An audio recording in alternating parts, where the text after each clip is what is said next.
కేవలం 7,999K up to 10 kgs వరకు బరువు తగ్గి అధిక బరువు నుంచి వచ్చే ప్రధాన సమస్యలను దూరం చేసుకోండి. Thalapathy Vijay last movie Jana Nayagan Bhagavanth Kesari remake అంటూ కొన్ని రోజుల నుండి చర్చ నడుస్తోంది. కాదని క్లారిటీ ఇస్తున్నప్పటికీ మరోసారి ఇదే టాపిక్ ట్రెండ్ అవుతోంది. దానికి కారణమైంది ఓ సీన్. బాలకృష్ణతో చెప్పించిన ఆ సీన్ ఇప్పుడు విజయ్ రిపీట్ చేయబోతున్నాడు.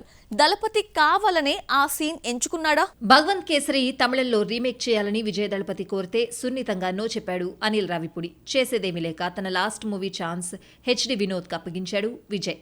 సినిమా సెట్స్ మీదకు వెళ్ళిందో లేదో జగన్ నాయగన్ రీమేక్ అంటూ వార్తలు పుట్టుకొచ్చాయి. కాదు మొర్రో అని టీం క్లారిటీ ఇచ్చుకోవాల్సి వచ్చింది. అయినప్పటికీ ఈ రూమర్లకు ఓ పట్టాన చెక్ పడ్డం లేదు. 2023లో వచ్చిన Bhagavanth Kesari blockbuster hit ఇవ్వడమే కాదు, బాలకృష్ణ రోల్ డిఫరెంట్ గా డిజైన్ చేశాడు అనిల్ రావిపూడి. సెంటిమెంట్, యాక్షన్ కలగలిపి ఉన్న ఈ సినిమాలో కొన్ని సీన్లు ఆలోచించే విధంగా ఉంటాయి.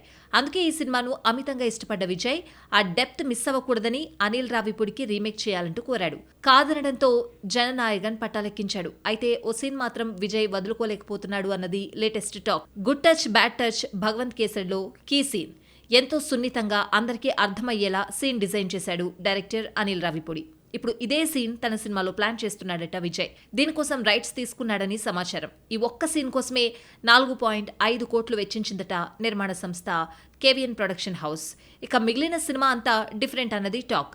నెక్స్ట్ ఇయర్ సంక్రాంతికి రిలీజ్ అవుతున్న ఈ సినిమాలో ఈ సీన్ ప్రేక్షకులను ఏమాత్రం కట్టిపడేస్తుందో చూడాలి.